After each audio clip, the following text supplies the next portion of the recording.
You look at this, first you know chlorine is your central atom. Secondly, when you decide chlorine is your central atom, then you're going to say, red alert because of Rule 4. Halogens, when they're a central atom, could sometimes violate the octet rule. So we started out, you got to share at least 3. Well, we shared 3, but we had leftovers. I should say 3. We share 3 bonds, or we share 6 electrons. Remember, the bonds, the pairs, the electron issue. And then we have 2 leftovers. So let's just fire down across through here and be thinking about the model that is sitting in front of you. Okay, so if I say number of atoms, Tran, you will say 3.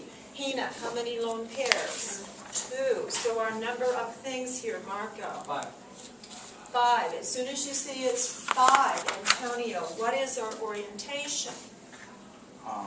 It's a trigonal pyramid. Okay, trigonal by pyramid. And if we try to sketch that, here's my generic sketch. You have 1 up, 1 down, 3 in the plane. Does anybody have one handy? Anyone have one handy? The whole business. Trigonal by pyramid. No, that looks like a tetrahedron to me. There you go. Okay, let me take one that's all the same color. Because when I try to draw this, here's what I'm doing. If it's in the plane of the board, you have this, you have this, you have that. The wedge is coming out toward you, and that's the dotted line that's going behind the plane of the board. Okay, so we've got our orientation, and who did this one, Tran? Okay, now, for the first time ever, you can't just stick a lone pair wherever you want it. If you have linear, hey, just stick it anywhere. If you have trigonal planar, stick it anywhere. If you have tetrahedral, stick a lone pair anywhere. Whether you have 1, 2, or 3 lone pairs. But for the first time ever, we've got a shape here that's not very symmetrical, really. The up and the down are equal to each other, but they're not equal to the 3 in the plane. So our lone pairs, where do they always go, Andrew? On the plane. So I'm going to put one here, and then we have Cl, F, F, F.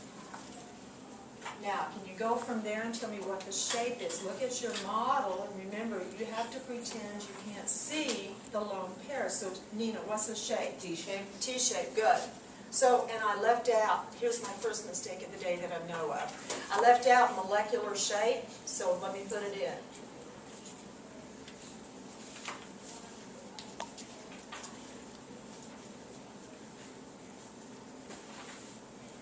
Molecular shape, also called molecular geometry.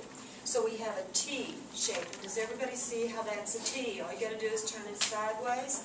Now, how about bond angles there? Are we going to be right on the money?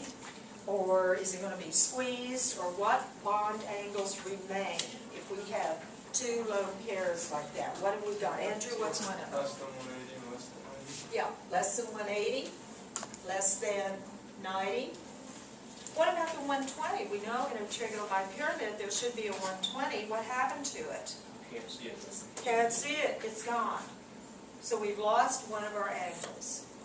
And that's because you took off the lone pairs, right? Yeah, you have to, when you talk about molecular shape, you pretend you cannot see those lone pairs. Okay, now, how about polarity of that molecule? Polar. Because we've screwed up the symmetry. You can think of this as a gigantic force, Now, because we've been squeezed a bit, these two probably won't exactly cancel themselves out anymore. So those are not going to cancel out. When you foul up the symmetry, you're going to be polar. Okay, and then how about resonance forms? That was an issue before class started. None, because no doubles and no triples, no resonance forms. Okay, so that was that AB3 case with 2 lone pairs. Anybody have a question on that one? You might want to have lab 15, if you haven't finished it yet, you might want to have lab 15 out as well, because we might be doing either the same compounds or ones that are very, very similar, just things on lab 15. Hybridization. Yeah, are you? Okay, what I'm gonna do is wait till we do valence bond. Okay, this is one that we did together back in chapter 7. And when we did it in chapter 7, I said, this is one of the hardest ones that I can throw at you. Because when you see I3, first you're thinking should go something like this. Okay, one of those iodines has to be the central atom. Okay, red flag, rule 4 from chapter 7. Because halogen, the heavier halogens, can violate on the high side. And so you had to think, one iodine is essential, and then you have two more things, two more iodines around it. It's got to share at least 4, not 6. And we had a big discussion on that, why it's not 6 here. And this is what we came up with. So we have an AB2 case with 3 lone pairs. Okay, so there's our Lewis dot.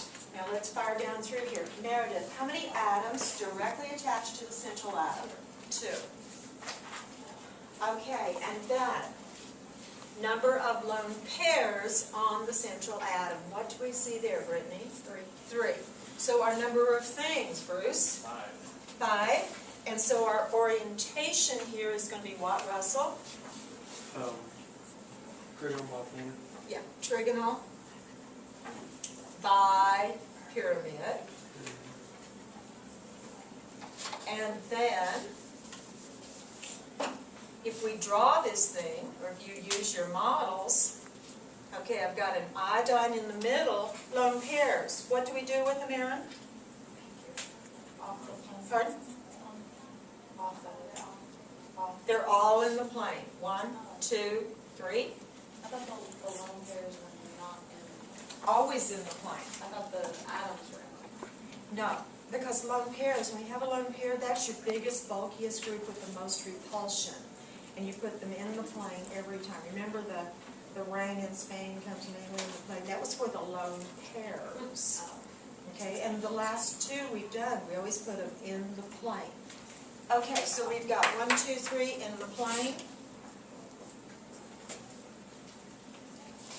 Okay, and then if you got to talk about bond angles, this is a very peculiar case. What's our bond angle that we have left, Emily? 180. Oh, and I forgot my little squeeze in here. Molecular shape is going to be what, Emily? Linear. Would be less than 100. Okay, will it be less than 180 or right on the money? It's going to be right on the money. Right on the money. And what I have up here is on page, looks like 321, back on 316. Let's look at these cases. On the table, this is 18-3, or pardon me, that's my second big deal. 8-3, I believe it is. If you have one lone pair, Brittany, and this is what you were asking about, it went in the plane. And this is when it became a seesaw. Okay, if you have 2 lone pairs like we just did in the plane, that's when it became T-shaped. Then if you have 3 lone pairs, this is a really weird structure because we've come back to symmetry. We have lone pairs, but we now have symmetry. So, these are the ones that do the most pushing or repelling. So you have a push up, you have a push down.